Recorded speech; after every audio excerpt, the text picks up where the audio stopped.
안녕하세요. 서울 근교에 살고 있는 이혼한 지 얼마 되지 않은 30대 여자예요. 이혼 사유는 남편이 제가 싫어졌다는 것이었는데요. 한때는 제가 없으면 하루도 살 수 없다던 사람이었는데 이혼할 무렵엔 함께 있는 것이 숨 막힌다고 하더라고요. 꼴도 보기 싫다면서요. 그렇게 남편과 이혼하고 난 후 그 인간과 재회하게 된 것은 응급실이었네요. 이혼 후 어떤 일이 일어났는지 들어보실래요? 대학병원에서 간호사로 일하면서 같은 병원 의사였던 남편을 만나 결혼했거든요. 그리고 몇 년 뒤 남편은 독립해서 새 병원을 개원했고 전 여전히 대학병원 응급실에 남아 있었고요. 시댁에서는 무척 잘 대해주셨는데 그 흔한 시집살이는커녕 명절에도 바쁘면 오지 않아도 되니 한가할 때 밥이나 한 끼 먹자고 권해주실 만큼 쿨하고 열린 분들이셨어요. 덕분에 남편과는 서로의 자리에서 각자 일에 최선을 다할 수 있었죠. 남편은 시댁 부모님의 도움으로 개원할 수 있었는데 점점 자리를 잡아가고 있었고요. 그런데 병원에 환자가 늘어나면 늘어날수록 남편이 점점 변해가기 시작하더라고요. 예민한 건 둘째치고 점점 절 배우자가 아닌 도우미 정도로 여긴다는 기분이 들 때도 있었어요. 청소는 제대로 하는 거 맞아? 이불 빨래는 언제 했어? 숨 쉴 때마다 목이 쾌쾌해. 여보, 나 밤샘 근무하고 이제 들어왔어. 눈 밑에 다크서클 안 보여? 아, 그랬어? 그러면 오늘은 집에서 쉬면서 대청소랑 이불 빨래 싹 좀 해. 하는 김에 에어컨도 좀 닦고 말이야. 에어컨 청소는 주기적으로 하고 있는 거 맞지? 이 집엔 나 혼자 사는 거야? 어떻게 모든 일을 나만 해? 당신도 손 있고 발 있잖아. 심지어 당신은 야간 진료는 하지도 않잖아. 내가 밤새워 고생하고 온 날엔 당신이 살림 좀 해주면 안 돼? 나도 힘들어. 누가 당신 보고 안 힘들대? 그런데 집안일은 나보다 당신이 더 잘하기도 하잖아. 내가 해봤자 어차피 당신이 다시 하게 될 텐데 이왕 하는 거 잘하는 사람이 하면 2번 일 안 해도 되잖아. 아, 서재도 좀 치워줘. 완전 엉망진창이야. 청소뿐만이 아니었어요. 반찬 투정까지 부리더군요. 어떤 날은 반찬이 마음에 들지 않는다며 있는 대로 짜증을 내고 나가버리기도 했죠. 가장 대접도 못 받는 기분이라나 뭐라나요. 그래도 이런 남편을 보며 이해해보려고 노력했어요. 얼마나 피곤하고 힘들면 저렇게 예민해질까 하며 측은했거든요. 하지만 이런 인내심도 친정을 무시하는 태도 앞에서 결국 폭발했죠. 그날은 친정엄마의 환갑이었어요. 바쁜 남편 스케줄에 맞춰 일부러 식당을 점심시간에 예약하고 혹시나 하는 마음에 아침을 먹는 자리에서도 약속 시간과 장소를 여러 번 언급했거든요.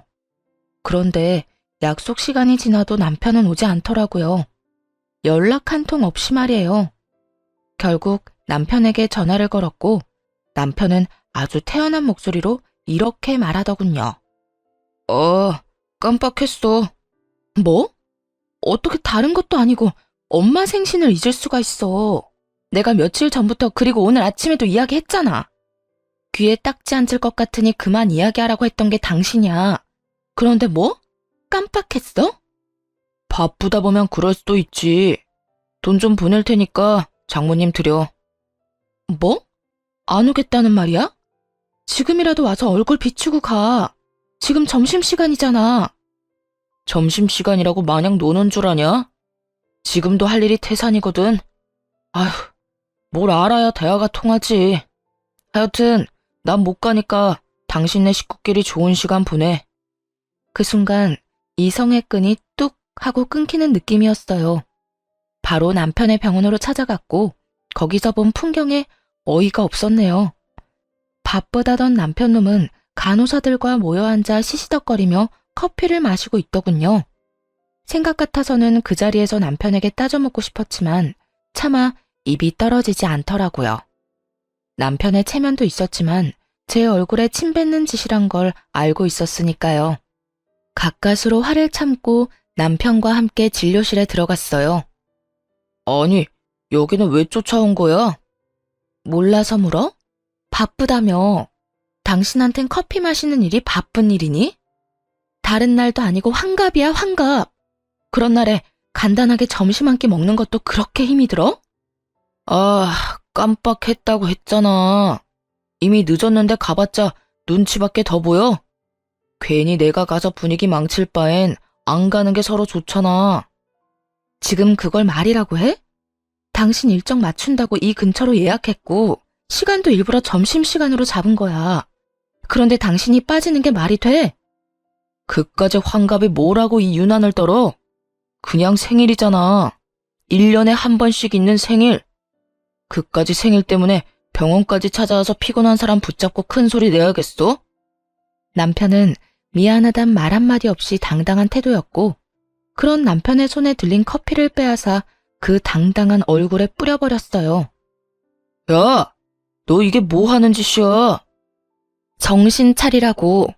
내가 요즘 당신 힘들다고 다 이해해주니까 나나 우리 집이 우습게 보이나 본데 정신 차려. 그날 밤 남편은 집으로 들어오지 않았어요. 남편의 첫 외박이 있던 날이었네요. 도대체 언제부터 사이가 이 지경이 되었는지 가늠도 되지 않더라고요. 복잡한 생각에 잠겨 째깍째깍 흘러가는 시간을 보며 애를 태우던 그때 시모에게서 전화가 왔어요. 아가, 어제 사돈은 잘 만나고 왔니? 좋은 시간 보냈어? 다정한 시모의 목소리를 듣는데 참았던 눈물이 터져 나왔네요. 아무런 대답도 하지 못하고 대성통곡을 하는데 시모는 아무 말도 하지 않고 가만히 기다려주시더군요. 그렇게 한참을 울고 나니 진정이 되었고 그제야 무슨 일이냐고 물어보시더라고요. 어머님, 그게 어제 그의 생신 자리에 오지도 않았어요. 바쁘다고요. 그래서 병원 찾아갔더니 간호사들이랑 커피 마시고 있더라고요. 그 모습이 너무 화가 나서 얼굴에 커피를 부어버렸는데 자기도 화가 많이 났는지 집에 안 들어왔어요. 뭐? 그러면 외박을 했단 말이야? 네. 병원 일로 점점 예민해지기 시작하더니 이젠 뭘 어떻게 해야 할지 모르겠어요. 이 녀석이 우리가 알아서 할 테니 넌 가만히 있거라. 그날 저녁 시댁에선 저와 남편을 불렀고 시댁에 도착했을 즈음엔 이미 한바탕 난리가 났더라고요. 벼락같이 호통을 치는 시부와 그런 시부 앞에 무릎 꿇고 앉아있는 남편. 남편은 아무 말도 못하고 고개만 숙이고 있더군요. 이 녀석아, 내가 너 이딴 식으로 집사람 마음고생 시키라고 병원 열어준 줄 알아? 대학병원 있을 때보다 사는 게 편해졌으면 가정에 더 잘할 생각을 해야지. 그걸로 네 마누라한테 생색이나 내고 바쁘다는 핑계로 사돈 어른 생신도 나몰라라 해? 생색이 아니라 정말 피곤해서 좀 예민해진 거예요. 생신은 정말 깜빡했어요, 아버지. 그런 정신머리 가지고 병원은 어떻게 이끌어가는 게야? 이딴 식으로 굴 거면 지금이라도 간판 내리거라. 아버지, 제가 잘못했어요. 앞으로는 절대 그런 일 없도록 할게요. 너 이 녀석, 다신 이딴 일로 집사람 눈에서 눈물 빼지 마라. 알겠어? 네, 알겠어요. 여보, 내가 미안해. 앞으로 이런 일 없도록 할게. 약속해. 개원 당시 워낙 받은 도움이 커서 시부모님들 말씀이라면 꼼짝도 못하던 남편이었죠. 이번에도 마찬가지였어요. 진심이라고는 느껴지지 않았지만 용서를 구하기는 하더라고요. 그리고 한동안은 잘하는 척도 했고요.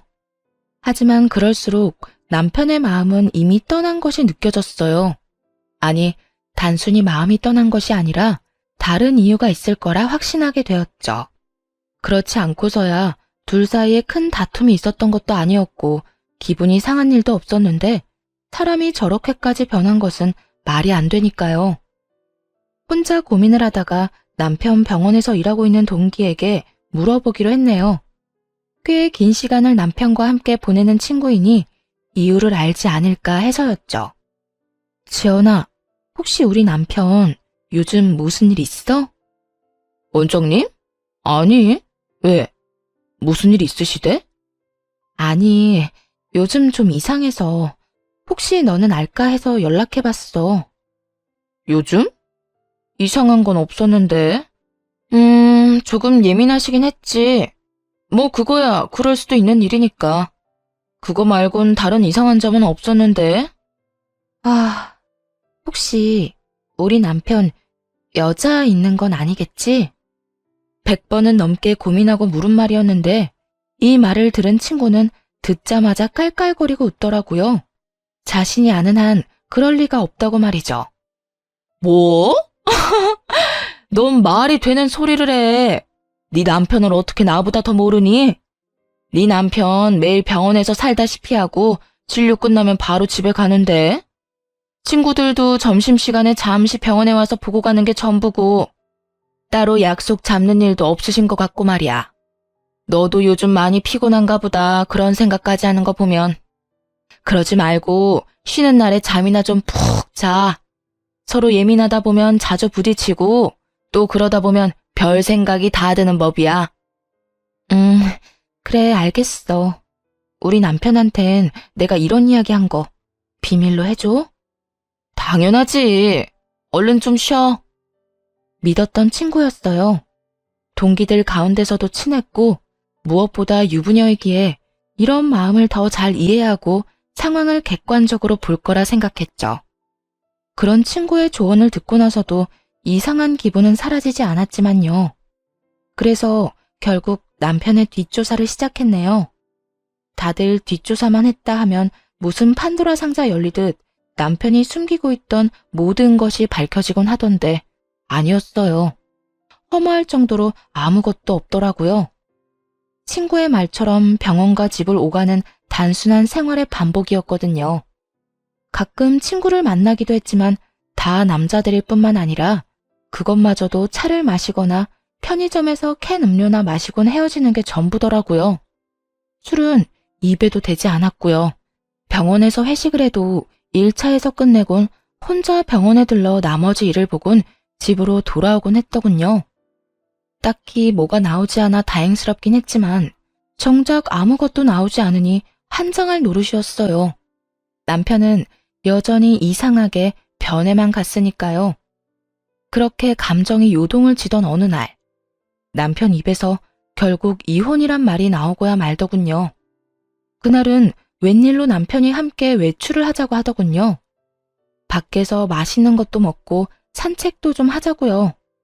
그간 좀 소원하긴 했어도 다시 잘 지내볼 생각은 있구나 하는 마음에 한껏 꾸며입고 외출길에 나섰죠. 들떠서 밝은 목소리인 저와는 달리 남편은 건성건성 대답만 하더라고요. 여보, 여기 진짜 오랜만이다. 여기 기억나? 여기서 우리 첫 데이트 했었잖아. 기억해. 그때 우리 둘 다 밤새고 씻지도 못하고 와서는 어떻게든 데이트 좀 해보겠다고 샷 왕창 추가해서 먹고 버텼는데 부부가 돼서 오니 감회가 새롭다. 그렇지? 그렇긴 하네. 기계를 가져와도 이것보단 다채로운 대화가 될 것이라는 생각이 들면서 화가 치밀어 오르더라고요. 이따위로 굴 거면 다른 곳도 아닌 우리의 추억이 있는 곳으로 오지나 말지. 이게 무슨 사람 하나 바보 만드는 짓인가 했죠. 기분이 상해 바로 자리에서 일어나 집으로 돌아와 버렸고 남편 역시 저를 뒤쫓아 집으로 돌아왔고요. 당신 진짜 나한테 왜 그래? 내가 뭘? 내가 뭘? 할 말 있으면 똑바로 말해. 하루 종일 사람 데리고 다니면서 정신은 다른 곳에 있었잖아. 꼭 똥마려운 강아지처럼. 내 눈치는 이리저리 살피면서 그러면서도 또 멍하니 딴 생각만 하고. 난 오늘 당신이 앞으로 잘 살아보자는 마음으로 산책하자고 한 줄 알았어. 오늘 간 곳이 죄다 우리한테 좋은 추억만 가득했던 곳이니까. 그런데 당신은 시큰둥해선 대답만 겨우 하고 나만 들떠있고 그게 뭐야 도대체? 그럴 거면 왜 굳이 나가자고 한 거야? 입으로 뱉고 나니 정말 하루 종일 무얼 했나 싶더라고요. 화가 많이 나 씩씩거리는 저를 남편은 한참 바라보더니 이내 하루 종일 품고 있던 말을 꺼내기 시작하더라고요. 내가 많이 고민해봤는데 우리 이혼하자. 나 더는 이렇게 못 살겠어. 목소리에 미안함이라곤 찾아볼 수가 없더라고요. 마치 제가 유책 배우자라도 된다는 듯 말이에요. 이혼? 지금 이혼이라고 한 것 같은데 내가 제대로 들은 거 맞아? 이혼하자고. 나 이제 당신이랑 사는 거 너무 힘들어. 그러니까 오늘 하루 종일 한 짓이 사실은 데이트가 아니라 당신 마음 정리할 시간이 필요했던 거네? 말하자면 마지막 점검 같은 거였어. 맞아? 뭐 그런 건 아닌데 당신하고 돌아다니면서 마음이 더 확고해지긴 했어. 내가 뭘 어떻게 했다고 그렇게 힘들어? 내가 당신을 힘들게 해? 그냥 당신이랑 같이 사는 것 자체가 힘들어. 당신이 뭘 잘못한 게 아니라 그냥 내가 이제 당신을 안 사랑해. 마음이 다 찢어지게 상처가 되는 말을 참 무덤덤하게도 하더군요. 마치 책을 읽듯 아무런 감정도 없이요. 그래도 함께한 세월이 얼만데 남은 정도 없다는 듯 말이에요. 이젠 사랑하지 않으니 이혼하자는 말을 듣는데 스스로가 너무나도 초라하고 또 비참하더라고요. 그리고 문득 나는 이 사람을 사랑하나? 하는 생각을 해봤어요. 그런데 저 역시 이 사람을 사랑하고 있진 않더라고요. 그냥 내가 한 선택이니 그냥 저냥 되는 대로 맞춰가며 어떻게든 살고 있었던 거죠. 우리 부모님 생각해서 그냥 참고 살아보려고도 했는데 이렇게 아무 감정 없이 살아서 뭐하나 하는 생각이 들더라. 이혼만 해주면 재산도 섭섭하지 않게 줄게. 그러니까 조용히 이혼만 해줘. 나 당신이랑 소송 같은 거 할 힘도 없고 마지막을 그렇게 지저분하게 끝내고 싶지도 않아. 알겠어. 그래, 하자. 이혼. 구질구질하게 눈물이라도 흘리며 매달릴 거라 예상했었는지 남편은 그제야 놀란 눈을 하고는 똑바로 쳐다보더라고요. 왜? 내가 울면서 매달리기라도 할 줄 알았어?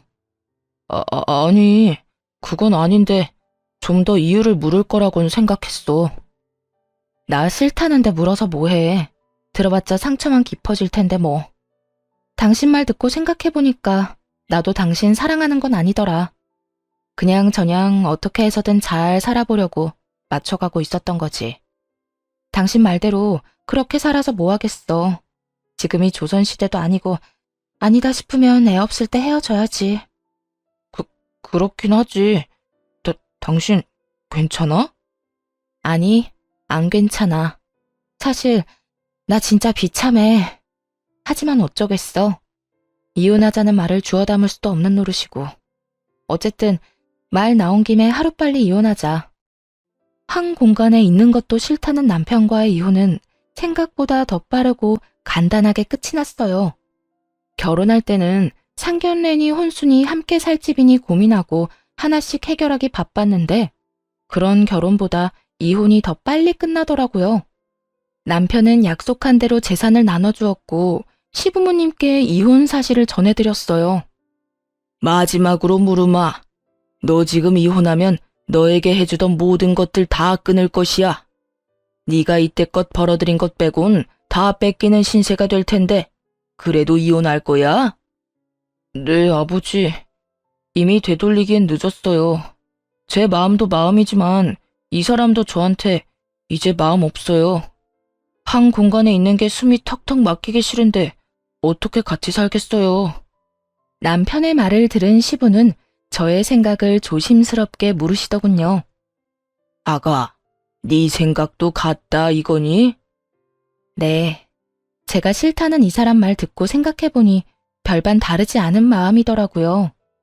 당시엔 싫은 마음까진 아니었지만 그렇다고 해서 좋은 마음도 아니었어요. 무엇보다 제가 그렇게도 싫다는 사람하고 저도 살고 싶지 않아요, 아버님. 일이 이렇게 돼서 죄송해요. 네가 죄송할 일이냐? 우리가 자식을 잘못 키워 네가 마음고생 많이 했겠구나. 우리가 미안하다, 아가. 아니에요. 두 분은 최선을 다해 잘해주셨는걸요. 이 말을 들은 시부와 시모는 더 화가 났는지 남편을 보며 무서운 얼굴이었죠. 아마 이게 진작 마음이 떠난 남편이 이때껏 제 곁에서 버텼던 이유였겠죠. 너는 각오하고 있겠지? 우선 카드부터 내놓거라. 집도 처분해서 줄 건 주고 남는 건 가지고 오고. 병원은 들인 돈이 있으니 다 갚을 때까진 월세로 있으면서 투자금부터 갚거라. 너하고 새아가한테 주려고 했던 건물은 없던 일로 하마. 늘 말씀하신 대로 남편에게 해주던 모든 지원을 끊어버리시더군요. 상속 명목으로 주시려 했던 건물도 없던 일이 되었죠. 아버지, 다른 건 몰라도 건물은 이 사람과 결혼하기 전부터 주신다고 하셨던 거잖아요. 결혼 이혼이랑은 아무 상관도 없는 건데 그것까지 없던 일로 하다뇨. 네 이놈, 네 놈이 뭐 하나라도 받고 싶었으면 이토록 당당한 태도가 아니었어야지. 네 놈이 오늘 여기 와서 적어도 미안한 기색이라도 내비쳤다면 내 당장은 아니더라도 훗날 언젠가 건물은 주려고 했다. 그런데 지금 미안한 척만 하지 진심 어린 반성이란 없지 않느냐? 겉으로 나타나는 게 그 정도인데 네 속은 오죽하겠어. 모르긴 몰라도 잔치가 열려도 10대 번은 더 열렸겠지. 아니에요. 저도 마음이 편치만은 않다고요. 편하진 않아도 미안하지도 않다는 뜻으로 들리는구나. 아니요. 저도 죄송하고 미안해요. 진심이에요. 에휴, 더는 듣고 싶지도 않다. 내가 병원을 남겨둔다고 해서 괜한 기대는 하지 말거라. 말한 대로 투자금이 적지 않기에 그 돈은 회수하려고 남겨두는 것이니. 그러니 허튼 짓 하지 말고 빚이나 잘 갚아. 시부는 투자금 회수 목적으로 월세를 내는 대신 병원은 유지할 수 있도록 해주시더라고요. 이미 마음 떠난 사람과 이혼하면서 재산이라도 넉넉히 받아왔으니 그만하면 괜찮은 이혼이다 싶었죠. 거기에다 남편이 가진 것까지 다 신기루가 되어 사라졌으니 복수도 이만하면 되었다고 생각하기도 했습니다. 비록 제대로 된 이유는 끝까지 알 수 없었지만 말이에요. 단순히 이제 사랑하지 않는다는 이유로 이혼하겠다는 말을 그대로 믿은 것은 아니었기에 더 조사를 해봤지만 아무리 찾아봐도 이렇다 할 만한 것은 나오지 않았거든요. 하지만 하늘은 저와는 생각이 달랐나 봅니다. 운명의 장난인지 전 남편과 이혼하고 2달쯤 뒤 이혼의 진짜 이유를 알게 되었으니까요. 그리고 제대로 된 복수도 하게 되었고요. 그날도 응급실에서 근무를 하고 있었어요. 크고 작은 사고가 많은 응급실이라 늘 긴장된 상태로 대기하는 편인데 그날따라 유난히 심하게 두근거리더라고요. 오늘따라 왜 이렇게 안절부절 못해? 집에 무슨 일 있어? 이혼한 돌싱녀가 집에 일이 있을 게 뭐가 있어. 그냥 계속 뭐가 이상해. 느낌이 싸해.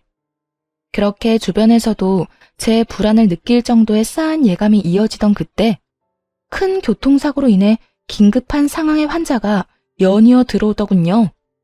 급하게 환자를 향해 달려갔고 환자의 얼굴을 확인하고는 그 자리에서 아무것도 못한 채 멍하니 서 있을 수밖에 없었습니다.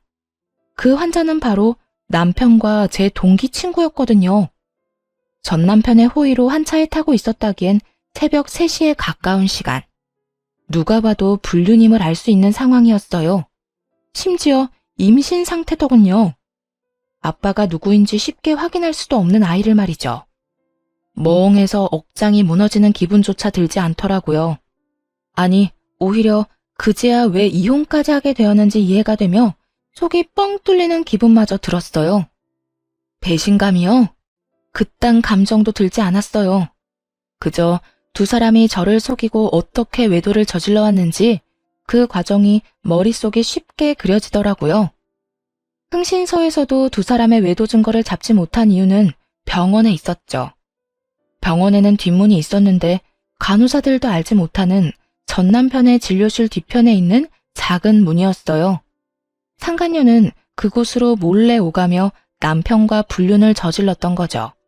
우선 상간녀의 남편과 전 시부모님들을 병원으로 불렀어요. 상간녀의 남편 역시 알고 지내던 의사였던지라 연락처가 다 있기도 했고 두 사람의 외도에 대해 다른 증거 없이도 설명할 수 있는 장소이자 상황이라 판단했기 때문이었어요. 더불어 상황이 상황인지라 전 남편에겐 보호자가 필요한 순간이기도 했고요.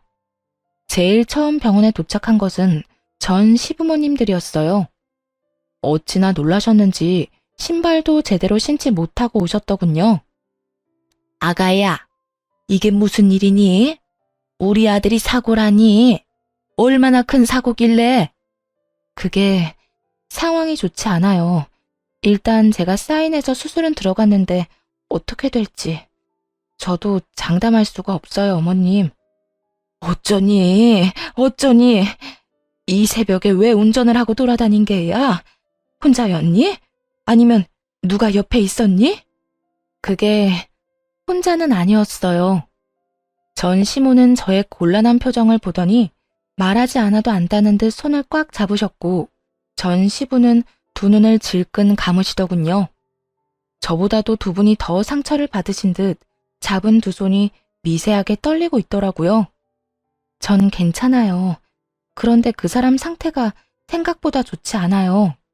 일단 다른 건 생각하지 마시고 지금은 수술 생각만 하기로 해요. 보호자 대기실 저쪽에 있으니 가셔서 몸부터 좀 녹이세요.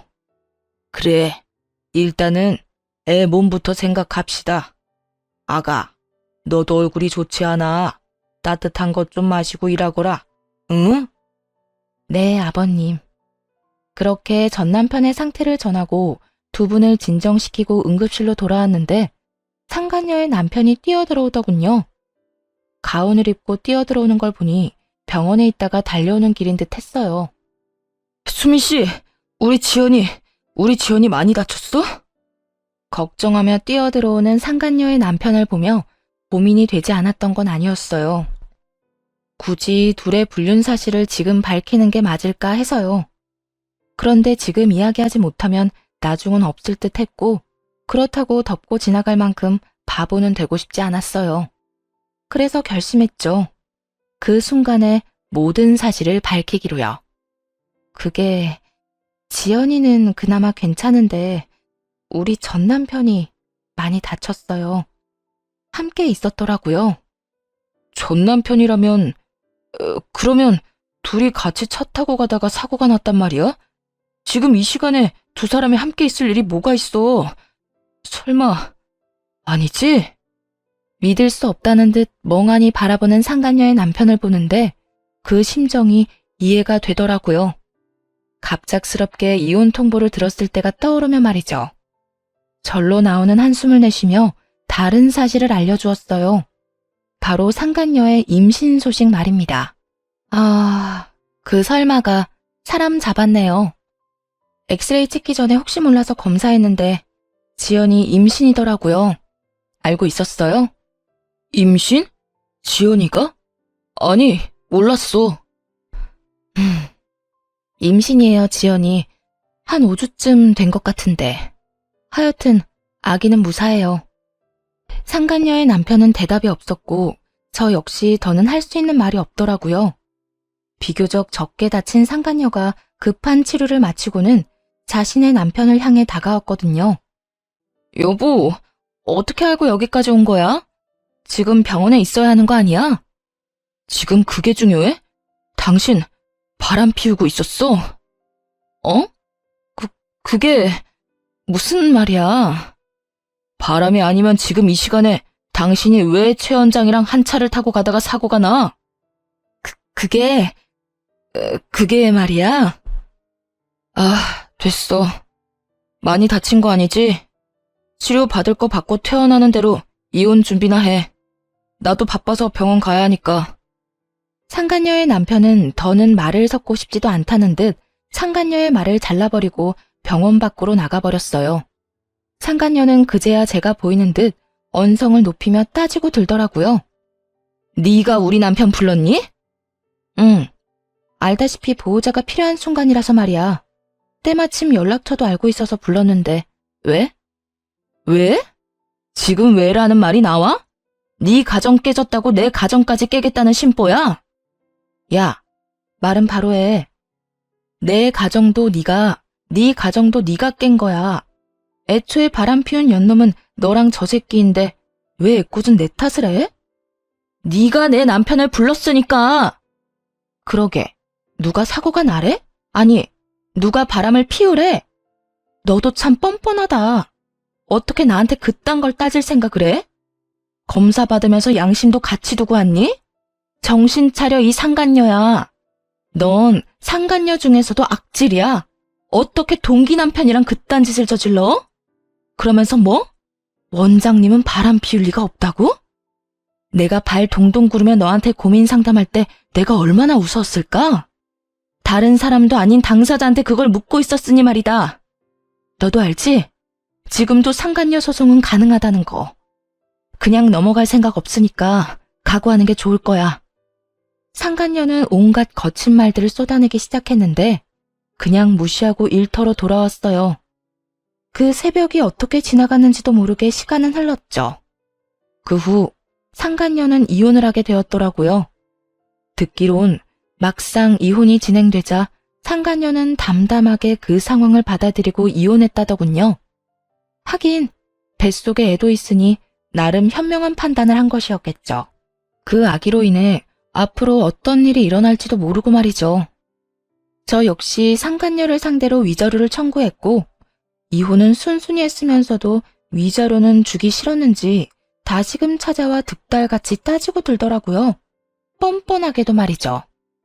야, 너 꼭 이렇게까지 해야겠어? 너 때문에 나까지 이혼하는 꼴 봤으면 됐잖아. 그랬으면 됐지. 꼭 상간녀 소송까지 해야겠어? 넌 이미 이혼도 했잖아.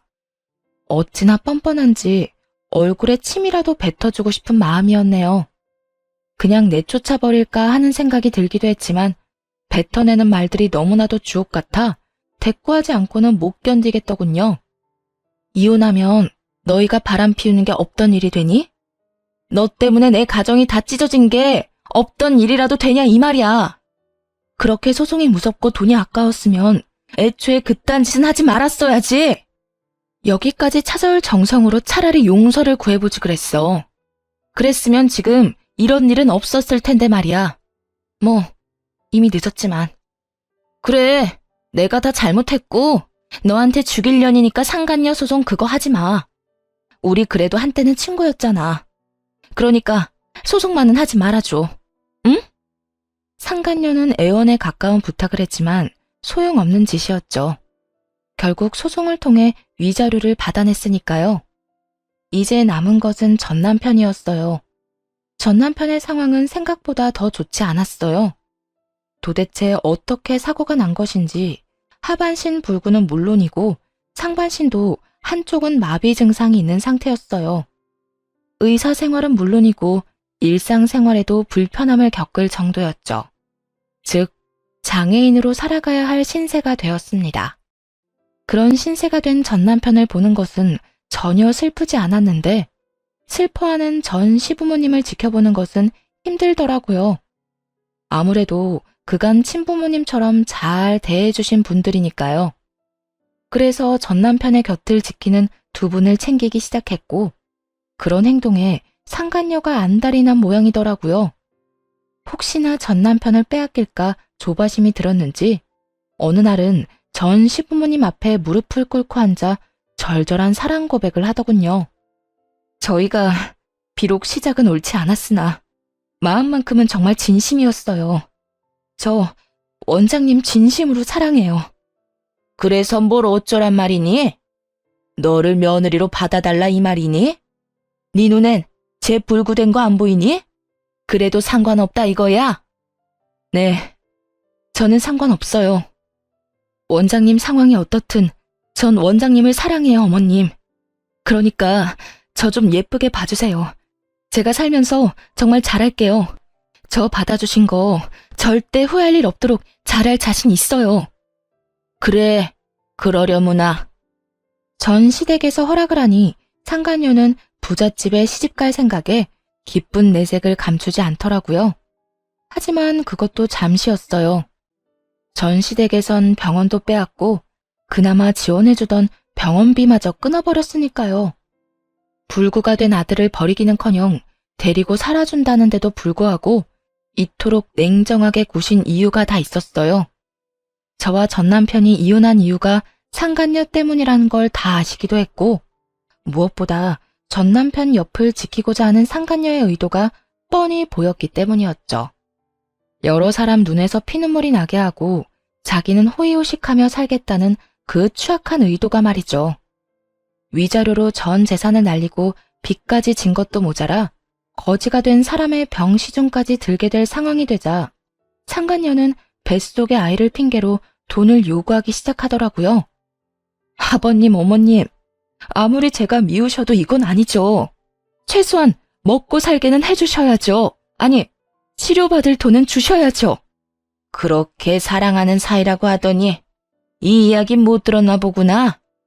우린 우리 며느리랑 이혼한다고 하는 순간부터 모든 경제적인 도움은 주지 않기로 했었다. 그러니 네가 그렇게나 사랑한다던 우리 아들, 네가 알아서 잘 보살피며 살아보거라. 우린 네가 무슨 말을 하든지 간에 눈 하나 깜빡하지 않을 것이니. 그러면 이 아이는요? 알고 계시죠? 저 임신한 거. 그리고 이 아기 전 남편 아기도 아니라는 거요. 그러면 이 아기가 누구 아기겠어요? 이 아기 최 원장님 아기예요. 그러니까 아기 생각해서라도 조금만 도와주세요. 최 원장님 몸도 저렇게 되고 앞으로 원장님 인생의 자식은 이 아기뿐일 텐데 이러다 아기마저 잘못되면 어떻게 해요? 상간녀의 말에 두 분도 흠칫하시더라고요. 그럴 수밖에 없겠죠. 아무래도 아들은 불구가 되어 다신 이세를 보는 건 힘들 것 같은 상황인데 그런 상황에서 뱃속에 아들의 아기가 있다니까요. 멈칫하는 두 분을 보며 상간녀는 묘한 미소를 지어 보였고 그런 상간녀에게 저와 전 남편만 알고 있던 사실을 알려주기로 했습니다. 차마 부모님께도 말씀드리지 못한 사실을요. 야, 헛소리 좀 작작해. 네 뱃속의 아기가 그 사람 아기라고? 웃기고 있네. 내 전 남편 아기 못 가져. 뭐라고? 그게 무슨 말이야? 배웠다는 사람이 이것도 못 알아들어? 네가 그렇게 사랑한다던 최 원장 무정자증이라 아기 못 가진다고. 그래요. 전 남편은 무정자증이었어요. 결혼 2년 차에 자연 임신이 되지 않아서 병원에서 알게 된 사실이었죠. 부모님이 아시면 너무 속상해하실 것 같아 일단 숨기며 이세에 대한 마음은 그때 접었고요. 그런데 그런 사실을 모른 채 전 남편의 아기라고 우겨대니 참 기가 다 막히더라고요. 모든 사실이 밝혀지자 상간녀는 고함을 질러대며 끝까지 저를 모함하기 시작했어요. 거짓말 하지 마. 너 지금 나랑 이 사람 잘 먹고 잘 살까봐 일부러 없는 말 지어내는 거지? 난 분명히 원장님 아기를 가졌는데 무정자증이라니. 아니, 무정자증이라도 가능성은 있는 거잖아. 참 가능성이 있겠다. 그렇게라도 우겨보고 싶은 것 같은데 우길 걸 우겨. 정 우기고 싶으면 나처럼 증거를 내밀어 보든지. 들어보니 네 전 남편 아기도 아니라던데 도대체 남자가 몇 명인 거니? 어디 숨겨둔 원장이 또 있기라도 한 거야? 뭐야? 너 지금 누굴 모함하는 거야? 그렇잖아. 내가 검사 결과를 봤으니 네가 임신한 것도 저 사람이 무정자증인 것도 확실한데 아기 아빠는 누구인지 알 수가 없고 이런 상황에선 다른 가능성이 떠오르지 않겠어? 아니야. 정말 아니라고. 아니에요, 아버님, 어머님. 설마 이 여자 말 다 믿는 건 아니죠? 지금 저 때문에 이혼하게 됐다고 화가 나서 이러는 거예요. 정말이에요. 제 말 믿어주셔야 해요. 전 남편이 무정자증이라는 사실에 상간녀도 그렇지만 부모님들도 충격이 크신 듯 하더라고요. 전 남편의 상태도 충격이지만 인간의 탈을 쓰고 아무렇지 않게 거짓말을 해대는 상간녀의 언행에 대한 충격이 더 큰 듯 했으니까요. 닥치지 못해? 네 말이 사실인지 아닌지는 출산하면 밝혀질 것이고 그때 유전자 검사에서 네 말이 사실이라면 내 너에게 사과하고 내 재산 전부를 네 뱃속의 아기한테 물려주마. 하지만 그렇지 않다면 각오하는 것이 좋을 게야. 감히 다른 것도 아니고 핏줄을 두고 장난친 죄는 받아야 하지 않겠니? 전 시부는 처음 보는 무서운 표정을 지으며 상간녀를 몰아세우기 시작했어요. 상간녀는 뒷걸음치며 눈물로 호소하더군요. 아니에요. 정말 저는 맹세코 다른 남자는 없었어요. 믿어주세요. 그렇게 확신한다니 출산 때까지 기다릴 필요도 없겠구나. 들어보니 대하 유전자 검사도 있다고 하던데 그걸로 진행하자꾸나. 네 말대로 네 뱃속의 아기가 우리 아들 핏줄이라면 우리한테 귀한 손주인데 힘들게 키울 수는 없는 노릇이니. 말을 끝낸 전 시부는 눈짓으로 상간녀를 붙잡아달라고 부탁해왔고 전 상간녀를 붙잡았어요. 붙잡힌 상간녀는 발악하며 고함을 질러대더라고요. 이거 놔! 이거 놓으라고! 너 태아 유전자 검사가 쉬운 줄 알아? 아직 합법으로 정해진 것도 아니라고! 이거 놔! 이거 놓으라고! 다 널 위해서 이러는 거야. 홀몸도 아닌데 합법이든 불법이든 빨리 검사해서 확실해지면 돈도 펑펑 쓰고 너도 아기도 좋은 거 아니야? 당당하다는 애가 왜 이래? 이거 놔! 혼비백산. 말 그대로 아수라장이었네요. 상간녀는 있는 힘껏 저를 뿌리치고 도망쳤는데 그런 상간녀의 모습을 설명하기에 딱 어울리는 말이더군요. 마치 넋이 나간 사람처럼 정신없이 도망치는데 그 꼴 참 보기 좋다 싶었네요. 그 후 상간녀의 소식이 들려온 건 정확히 1년 뒤였어요. 아기를 안고 자신의 전남편 앞에 나타난 상간녀는 뻔뻔히도 임신 주수를 착각했었다며 이번에는 전남편의 아기라고 우겨댔다고 하더라고요. 순순히 넘어갈 리 없었던 전남편은 유전자 검사를 했고 결과는 당연하게도 그와는 일치하지 않는 것으로 나왔다고 하네요. 그래서 다시 한번 떠들썩했다고 동기들이 알려주더군요. 이야기 들었어? 그 상간녀가 안고 온 아기 전남편 아기도 아니래. 이번에 우리 병원에서 유전자 검사했는데 또 불일치. 그래서 난리도 아니었어. 상간녀는 무조건 검사가 잘못됐다고 하고 전남편은 꺼지라고 소리 지르고 전남편은 아니라고 생각하면서도 살짝 기대한 모양이더라고. 하기야 그렇게 당당하게 아기 안고 나타났으니 나라도 기대는 하겠다. 좀 당당했어야지. 뻔뻔하기는 진짜 뻔뻔하다. 금방 밝혀질 거짓말을 어쩌면 그렇게 당당하게 할 수 있는지.